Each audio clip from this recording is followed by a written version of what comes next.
ser el arte de lo imprevisto. O estádio 1º de Maio, inaugurado na década de todos os estádios, comemora 65 anos este mês de junho e foi palco da primeira manifestação popular que legitimou Abril. O investigador Nuno Domingos fala sobre o complexo desportivo que foi FNAT e passou Inatel no pós-revolução, num episódio onde se revisitam empresas, associações e até um europeu. 6º episódio da série comemorativa dos 50 anos do 25 de Abril de 1974.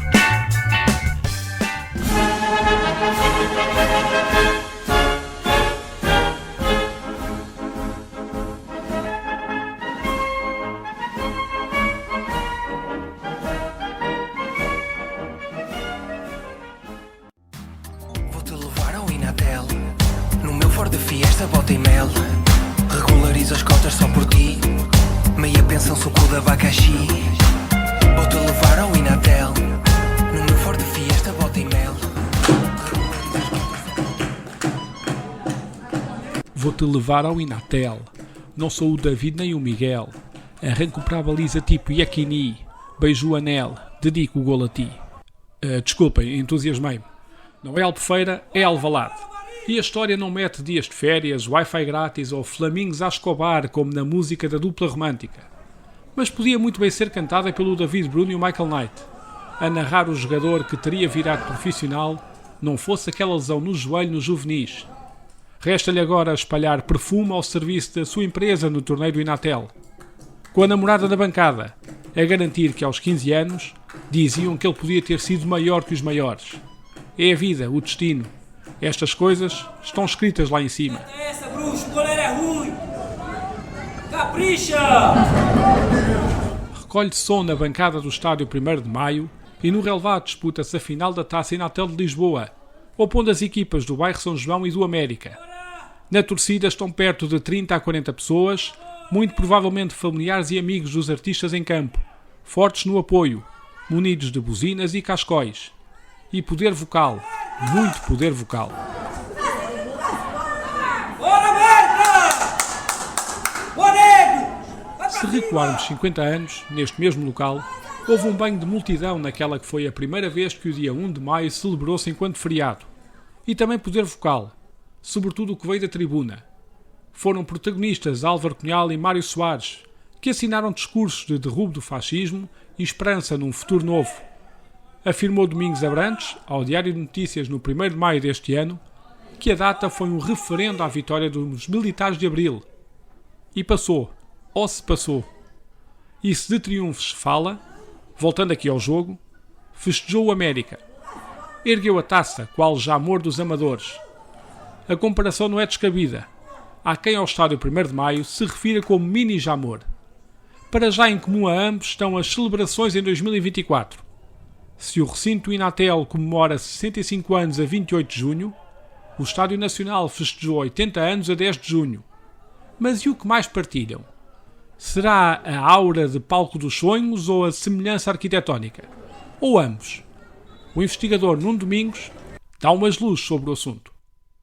Eu acho que nunca foi pensado exatamente com essa intenção, mas sim, quer dizer, há uma parecência, embora com uma escala bastante mais reduzida, no caso do 1º de maio, há uma parecência em termos de arquitetura com o Jamor, há uma praça da maratona, a tribuna não tem nada à frente, enfim, isto tem um bocadinho a ver com a arquitetura dos estádios e enfim, há bastante coisas escritas sobre isso, o modo como a arquitetura dos estádios cria uma sociedade hierarquizada, ela pode ser pensada de várias formas, e estes estádios eram estádios muito hierárquicos, tanto o Jamor como este, em termos de organização, embora a escala era tão reduzida que esta ideia fica um pouco mais atenuada no caso do 1º de maio. No caso do Jamor isso é mais evidente, mas sim, que da tribuna não tem ninguém à frente, não é? As condições de visibilidade são muito diferentes para as pessoas que estão nas centrais do que nos topos, e digamos isto podemos aplicar a quase todos os campos, mas não com o mesmo tipo de proporção, não é? Na verdade, convenhamos que não se veem muito bem os jogos dos topos do Jamor, não é? A bola está lá ao fundo e vê-se bem na bancada central. Portanto, essa ideia de uma hierarquia, de contra a construção de uma hierarquia que não é apenas baseada na distribuição das pessoas pelas bancadas, mas também das próprias condições que as pessoas têm de acesso ao espetáculo. Isso era muito evidente e o modelo é parecido. Não há um trabalho propriamente de arquitetura, o 1º de Maio é sobretudo feito por engenheiros, não é? Mas há aqui, mas provavelmente não sei até que ponto é que o Faria da Costa, não é? O autor do plano de Alvalade interveio muito, certamente interveio de alguma forma, mas a ideia de criar um espaço desportivo que era muito comum nestes planos urbanísticos mais modernos, não é? E o bairro de Alvalade tenta ser um plano urbanístico mais moderno. Digamos que havia a presença de instalações desportivas era muito comum numa ideia de construção de cidade, digamos assim. O investigador Nuno Domingos é doutorado em Antropologia, trabalhando sobre a história do colonialismo português, nomeadamente em Moçambique, no período do Estado Novo. É autor, entre outros, de uma vasta obra ligada ao estudo do futebol. Desde a história do futebol, o jogo visto pelas ciências sociais, que coordenou com José Neves em 2004, passando por a história do desporto em Portugal, editada em 2011, ou Futebol e Colonialismo, Corpo e Cultura Popular em Moçambique, lançado em 2012. Pelo meio, foi igualmente autor de Um Estádio na Cidade, 50 anos do Parque de Jogos 1º de Maio, que assinou com Joaquim Vieira para assinalar o 50º do recinto. É nessa obra que conta como o complexo do Inatel demorou 10 anos a ser construído e de que forma esse tempo de construção o levou a ficar quase desfasado da modernidade arquitetónica do bairro de Alvalade. Toda esta ideia de hierarquia a ideia do estádio, não é? Feito desta forma, já não ia muito ao encontro de um urbanismo que na verdade procurava fazer algo diferente, que era criar uma cidade mais interclassista, isto pelo menos em teoria. Depois sabemos que na prática não foi isso muito que aconteceu, porque o bairro de Alvalade tinha uma hierarquia interna no tipo de construção, no tipo de casas, elas tinham tamanhos diferentes, tipologias diferentes, mas a ideia, sobretudo, era criar um espaço urbano onde houvesse mais contacto de classes, embora, na verdade, depois na prática que foi claramente dirigido a uma classe média, média baixa, média alta, consoante as tipologias, e como era muito habitual que não foi assim tanta, mas em alguma construção urbana de cariz social, foi muito apropriada por pequenos funcionários públicos, etc. E, portanto, tendo em conta essa ideia de uma coisa mais democrática, a ideia de hierarquia presente no estádio, contrariava, era nesse sentido que ele parecia já um bocado fora do tempo, não é? Ao contrário do Jamor, que é de 44, enfim, que estamos ainda, embora em 44 já o equilíbrio da Segunda Guerra estava a pender para o lado democrático, digamos assim, mas ele foi concebido claramente num contexto fascista, não vale a pena estar com outras palavras, foi isso que foi, evidentemente, no caso do Jamor. Portanto, aqui é verdade que a coisa foi concebida, começou a ser construída em 49, mas os tempos já eram diferentes, e depois quando é inaugurado em 59, mais diferentes são, não é? E, portanto, daí eu ter referido no livro que realmente a relação do estádio, em termos de estrutura hierárquica, com o plano podia ser relativamente contraditório. O que não era contraditório, por seu turno, era a existência de espaços desportivos, de centros desportivos pensados como parte destes planos urbanísticos. Isso era bastante comum, e há ali, digamos, uma união de um interesse de uma instituição com determinado tipo de características como a FNAT e, claramente, a ideia de um urbanismo que tinha como base fundamental a oferta de um conjunto de serviços, entre os quais a oferta de infraestruturas desportivas. Para a realização deste episódio, procurou-se contar com o testemunho do Inatel. Contudo, e após diversas tentativas, incluindo encontros agendados e cancelados, não foi possível obter o depoimento da organização. Assim sendo, para contar a história dos campeonatos de futebol, recorre-se à investigação própria. E nesse capítulo, o blog do bairro São João é um precioso auxiliar. É lá que se fica a conhecer o domínio da Casa do Pessoal dos Cimentos Lis Maceira, em Leiria, que triunfou na Zona Centro com 15 campeonatos conquistados na era FNAT, ou da hegemonia dos telefones a nível nacional, ou o triunfo internacional do Inatel no 2º Campeonato Europeu para Trabalhadores, que se realizou em junho de 1986 em Lisboa, nos estádios da Tapadinha e Pinamanique, e que colocou frente a frente seleções de Portugal, Bélgica, França, Itália, Israel e Dinamarca. A vitória sorriu à casa, na final frente à Dinamarca, por 3-1, numa equipa onde brilhavam 4 atletas dos telefones, 4 do bairro Pato Cruz, 2 da Securitas, 2 da Bonança, mais uns quantos do bairro Dona Leonor e outros das empresas Doca Pesca, Comportel e Automática Elétrica. No comando técnico estava a lenda do Benfica e da seleção de 66, António Simões, junto com o técnico Gomes Reis, dos telefones, como adjunto. A FNAT, sigla para Fundação Nacional para a Alegria no Trabalho, foi criada em 1935 pelo Estado Novo, como uma cópia do modelo dos fascismos italiano e alemão para o aproveitamento de férias e tempos livres dos trabalhadores. O desporto foi sendo introduzido na organização na década de 40, tendo começado a ser praticado de forma mais popular nos anos 50. E se o futebol nunca foi bem visto pelas elites da ditadura, a sua prática na vertente amadora na FNAT, em oposição ao profissionalismo dos campeonatos nacionais, seria eventualmente mais tolerado. Terá sido esse fator a motivar que Salazar, avesso a aparições públicas no contexto esportivo, e ao futebol em particular, tenha marcado presença na inauguração do estádio 1º de Maio da FNAT. Foi somente a sua terceira aparição neste tipo de cerimónias, depois das inaugurações do Jamor ou do estádio 28 de Maio em Braga. Sempre tive uma atitude altamente distante e sobranceira em relação ao futebol. Aliás, das poucas iconografias que existem do Salazar a fazer desporto, acho que não sei se será a única, mas é ele na vela, não é? Num barco, não é? Assim, uma fotografia conhecida, não é? O Salazar não tinha interesse numa distância bastante grande e, portanto, daí, enfim, isto era outra conversa, mas a questão dos 3 Fs é complicada, não é? Porque, enfim, é mais complexa do que às vezes havia claramente nestas elites um fosso de classe muito evidente nestas elites dirigentes e o futebol. O que não quer dizer que depois não houvesse membros destas elites que não tivessem nos clubes grandes que estavam, não é? O que aliás dava alguma segurança ao regime. Mas havia ali uma espécie de ideia de, ok,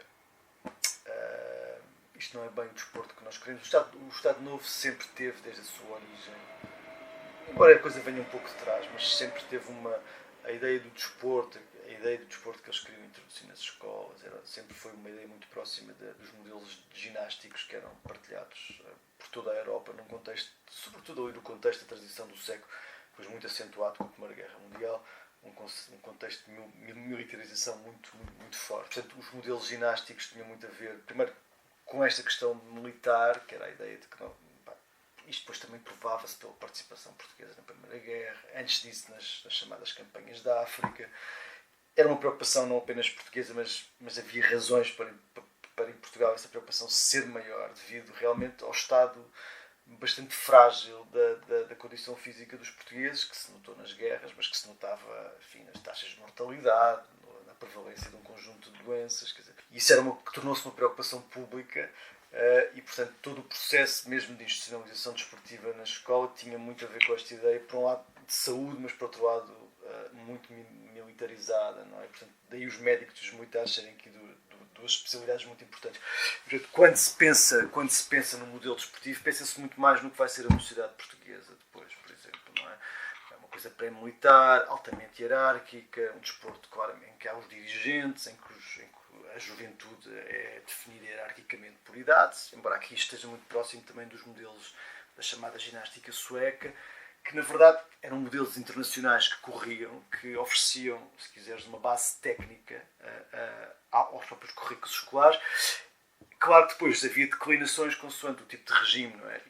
E o Estado Novo leu esses modelos de educação física da forma que lhe interessava, acentuando as dimensões que queria acentuar, a hierarquia, uma divisão fundamental entre géneros, não é? Uma construção completamente distinta do que é uma ideia de corpo masculino e corpo feminino, uma educação altamente nacionalista, não é? Mesmo o desporto como base de uma educação nacionalista, com com alguns tons religiosos também, não é? Com uma ideia de passar também uma ideia moral, de uma moral católica através do próprio desporto. E, portanto, isso devia ser olhado para a escola, movimentos físicos pré-determinados, modelos ginásticos, manuais que definiam quais eram os exercícios. Isto é muito diferente de um jogo de futebol. Não é? Um jogo de futebol é uma coisa que não se pode pré-determinar. Quer dizer, nós dois sabemos que, em parte, enfim, toda a discussão sobre modelos táticos é uma discussão que procura, em certo sentido, fazer isto. Mas, mesmo isso, não é? mesmo o Guardiola, não é? Há ali imponderáveis, não é? A coisa nós não conseguimos controlar totalmente o que está a passar. Isso punha nervosos os teóricos da educação física do Estado Novo, não é? Porque, e depois, sobretudo depois pela relação entre o próprio jogo e o público, que gerava comportamentos que o Estado Novo achava inqualificáveis, que seriam coisas completamente não fazia sentido, não é? Toda a violência nos estádios, a violência física e retórica, a forma como as pessoas... Tudo isso estava muito longe da ideia de desporto do Estado Novo. E, portanto, o Estado Novo tinha esta ideia e depois tinha outra ideia de que havia grupos sociais muito reduzidos, não é? Vindos das boas famílias, não é? E das classes mais altas que depois, pronto, tinham os seus desportos e faziam a sua vela e, enfim, e alguma elite desta relacionava-se por exemplo, com os elementos do desporto em contextos militares, mas também junto de elites, não é? O tiro, a esgrima, o hipismo, não é? A própria vela na escola naval, pronto, era um pouco isto, mas quer dizer, a lógica era muito uma lógica claramente também classista e, portanto, não havia claramente uma proximidade assim tão grande. É evidente, depois podemos discutir os anos 50 e 60, mas eu acho que aí há essa mudança de olhar e há uma tentativa de aproveitamento estratégico, não é? Mas, mais uma vez, não é o Estado Novo que inventa isso, não é? A coisa é inventada porque o futebol, sobretudo o futebol, não é? Se torna importante para as pessoas, não é? E isso, depois é isso que é instrumentalizado, não é o Estado Novo que inventa o futebol moderno, nem o inventa como espetáculo de massas, não é? A década de 50 marcou um significativo avanço no futebol português que acompanhava a crescente popularidade da modalidade. Foi neste período que se inauguraram os estádios 28 de Maio, atual 1º de Maio de Braga, em maio de 1950, e em maio de 1952 o Estádio das Antas. Foi em dezembro de 1954 que inaugurou a Luz, e em junho de 1956 o de Alvalade. Em setembro de 1956 o Estádio do Restelo, e em junho de 1959 o da FNAT, que veio dar uma nova casa aos jogos até então disputados em diversos locais na cidade de Lisboa, nomeadamente o Campo dos Telefones, situado na Pesteleira, e que fez parte da paisagem do bairro até ter sido recentemente convertido em parque de estacionamento. Questiona-se Nuno Domingos sobre este boom de construção na década de 50. Eu acho que não há uma razão única e às vezes é preciso ter cuidado também com as explicações, sobretudo políticas, para a coisa. Quer dizer, eu acho que depois da Segunda Guerra Mundial, os principais projetos, por exemplo, de imprensa desportiva são dessa altura, não é? Tanto a Bola como depois um bocadinho depois o Record. Há uma reorganização dos campeonatos e há a ideia de que há condições para as coisas serem feitas com mais sustentabilidade. Os clubes tinham já massas associativas grandes e tinham uma dinâmica associativa forte, não é? E eu acho que é dessa dinâmica, sobretudo, que surge a ideia de temos que ter estruturas mais sólidas, mais estáveis, onde possam estar mais pessoas, não é? Porque havia claramente um interesse muito grande. As pessoas, para ver os jogos na altura, não tinham, ou os ouviam na rádio, não tinham alternativa, portanto tinham que ir ao estádio, não é? E portanto há uma economia, se quisermos, de uma cultura popular moderna bastante ativa, bastante dinâmica, e há condições para este espetáculo se tornar maior e portanto isso exige novos estádios. Isto acontece num período político particular, num período do pós-guerra, em que o Estado Novo está a tentar, assim, reorganizar-se, não é? Perder, pelo menos do ponto de vista mais, muitas vezes no ponto de vista cosmético, mas perder assim uma face mais dura, digamos, e reorganizar-se. E eu acho que também é um período em que se altera um pouco uma ideia que o Estado Novo tinha em relação ao desporto, não é? Que foi muito forte nos anos 30 e 40 e depois começa a ser pensada de forma diferente. Acho que sempre houve uma desconfiança muito grande em relação a todo o tipo de... Não tinha que ser necessariamente atividades desportivas, mas todo o tipo de eventos que reunissem muitas pessoas, que tivessem organizações internas, não é?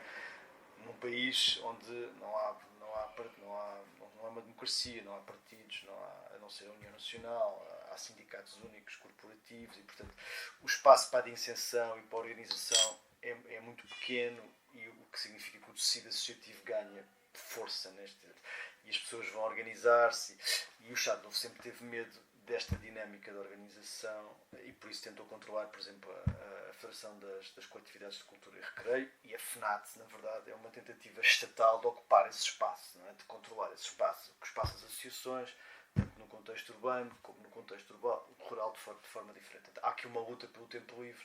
O Estado Novo quer controlar e tem medo, não é? Tem medo da autonomia de algumas destas organizações, e em parte com alguma razão, porque conhece que algumas, na verdade, foram infiltradas pela oposição, nomeadamente pelo Partido Comunista, que tinha algumas células que podiam estar mais ou menos ativas, mas aquilo era um espaço de organização autónoma, digamos assim.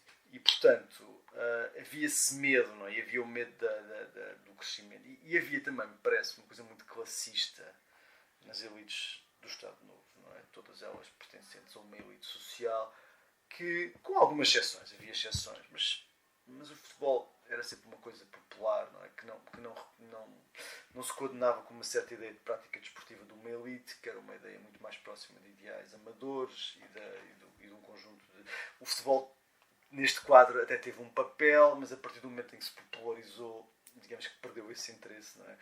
Tornou-se muito mais um eco da vida popular, e, portanto, esta elite afasta-se um pouco disso. E, portanto, isso parece muito evidente nos anos 30 e 40. Os anos 50, eu acho que levam a uma alteração em relação ao modo como...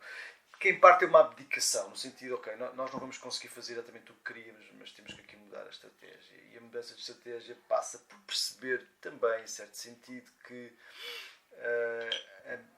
parte, sobretudo nos clubes grandes, das suas elites dirigentes, eram de relativa confiança política, não é? Havia um controle, sobretudo a partir da formação da Direção-Geral dos Desportos em 42, havia um controle bastante mais apertado sobre as direções, a aprovação dos seus membros, dos orçamentos, etc. E o Estado Novo, não sei se posso usar, é uma expressão que vem mais do mundo colonial, mas é uma ideia de administração indireta. Ok, isto pode ser perigoso, mas se nós tivermos algum controle sobre isto pode não ser, até pode ser útil. Isto não me parece que fosse uma opinião unânime, havia discussões internas, mas há um olhar diferente. E, portanto, isto leva a que, na verdade, a construção dos estádios seja, se calhar, facilitada como não seria alguns anos atrás. Não é? E, portanto, dito isto, eu acho que é errado dizer que é o regime que resolve oferecer esta benesse. Eu acho que a força vem do movimento associativo e vem do facto destes grandes clubes, sobretudo os maiores, terem criado realmente uma dinâmica associativa muito poderosa. E o regime, seja como for, nesta altura considerou que, ok, vamos deixar isto acontecer, e em alguns casos, enfim, nós não temos assim muita informação. Há alguma informação, em alguns casos será facilitado, coisa de terrenos, enfim, mais nos casos do que noutros.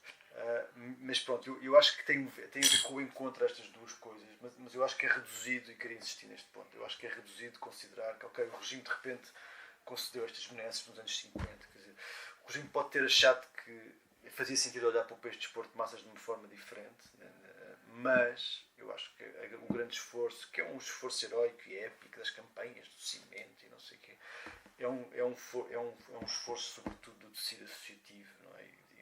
e das massas associativas. Regressando à cábula do blog do bairro São João, percebe-se que um dos contrastes entre a era FNAT e a do Inatel, no pós-25 de Abril, terá sido o triunfo do associativismo que conquistou mais equipas em relação ao tradicional grupo de trabalhadores de empresa.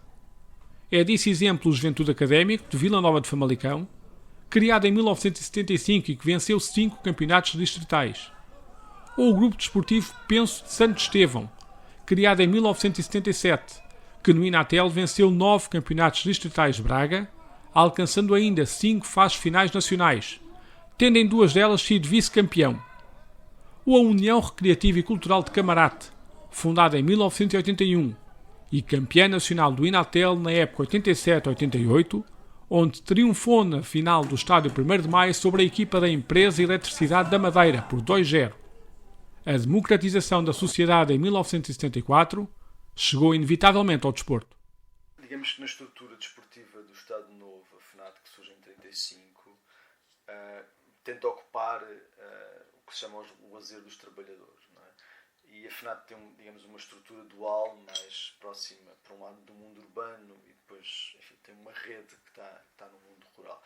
É evidente que o foco das atividades esportivas é fundamentalmente na estrutura urbana, não é? Porque era aí que a coisa se desenvolvia mais e, na verdade, era esse o mundo da FNAT. E o mundo da FNAT é um mundo que tenta realizar uma espécie de enquadramento, digamos, à sua escala, um enquadramento social da vida cotidiana urbana num momento de transformação social, que é um momento típico das sociedades modernas, que é um momento de êxodo rural, pessoas que deixam, digamos, a sua vida num mundo mais tradicional e rural, com as suas regras, e que vêm muitas vezes de uma forma desligada de relações sociais, não totalmente, mas vêm para a cidade onde tentam reconstruir. E isto é um mundo diferente e é um mundo perigoso do ponto de vista político. E, portanto, porque as pessoas, enfim, isto é um bocado o beabá da análise marxista das sociedades modernas. Enfim, os indivíduos vêm trabalhar para a cidade, perdem os seus laços, estão muito mais dependentes do seu vínculo laboral, criam novas associações, criam novas comunidades e, portanto, isto para o Estado, sobretudo para Estados de perfil totalitário, torna-se um problema. Não é? Portanto, há a tentativa de arranjar, e isso é o corporativismo do Estado Novo. Não é? O corporativismo não é outra coisa senão uma tentativa de organizar socialmente estes potenciais conflitos e estes interesses entre patrões e trabalhadores. E a FNAT é aí que está, não é? A Fundação Nacional para a Alegria do Trabalho, cujo nome, aliás, é copiado da congénere alemã nacional-socialista, com quem a FNAT tinha relações, como tinha também com a congénere italiana, a Opera Nazionale do Lavoro, não é? Portanto, e depois mais tarde prolongando-se no tempo, porque a seguir à guerra as congéneres alemã e italiana desaparecem, pelo menos nos termos em que existiam, e depois passa a haver uma relação mais próxima com a Espanha e com a... Mas, quer dizer, era aí que a FNAT intervinha, no desporto, mas também no campismo, nas férias, nas pousadas. Depois também tinha uma dimensão cultural, ocupando alguns teatros, oferecendo, enfim, havia aqui uma dimensão grande. E os núcleos fundamentais da FNAT eram, por um lado, as empresas, mas também os bairros. A FNAT tinha grupos nas empresas que eram os centros de alegria no trabalho, e tinha grupos em bairros, isto mais no mundo urbano, não é? Tinha núcleos em bairros que eram os centros de recreio populares. E, portanto, era a partir destas bases que se organizavam as equipas, não é? Que depois competiam nos vários campeonatos, e o Inatel herda bastante essa rede. Depois altera-lhe os nomes, não é? Os nomes alteram-se, não é? Mas não há uma divisão assim tão grande, não é? Não há uma mudança assim tão grande, não é? Portanto, a FNAT continua a ter estes núcleos, por um lado nos bairros, e depois continua a ter os núcleos nas empresas. E portanto, é muito a partir daí que os campeonatos são organizados, o chamado desporto corporativo, não é? A tentativa, na verdade, e aqui de forma diferente em relação daqueles modelos ginásticos de que eu falei há pouco, uma tentativa mais recreativa de enquadramento, do aparentemente menos ideológica, no sentido em que à partida ninguém ia moralizar nestes campeonatos, era mais para... Mas quer dizer, sendo menos ideológica ou menos doutrinária, tinha uma dimensão de regulação social, que é ok. Sobretudo num país com uma política salarial muito complicada, não é? Que as pessoas mantinham salários muito baixos. Este tipo de enquadramento tentava prevenir que as pessoas se chateassem mais, não é? Oferecia-lhes algumas condições, oferecia-lhes algum enquadramento para as pessoas poderem ter momentos de sociabilidade, ter momentos que, em certo sentido, iam um bocado ao encontro das suas expectativas, não é? Um dos grandes problemas de gerir estas massas urbanas é gerir as suas expectativas sociais, não é?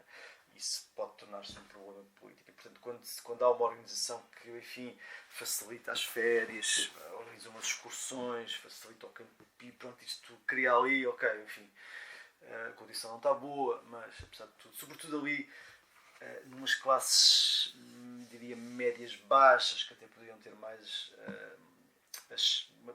expectativas de ascensão social, e pronto, isto funcionava um pouco aí. E era um pouco a partir daí que a FNAT funcionava. Embora eu estava a reler e é interessante que na verdade depois é muito... a FNAT depois torna-se mais democratizada, não através de uma estrutura como o Estádio 1º de Maio, não é? Que apesar de tudo tem uma dimensão ainda de representação do poder, mas até através de outra estrutura, que é o ginódesportivo, não é? Que é uma coisa mais moderna em certo sentido e que pode envolver mais pessoas, não é? Porque, enfim, é mais pequena, é mais fácil de construir e não é um estádio gigante, não é? Como um estádio de futebol.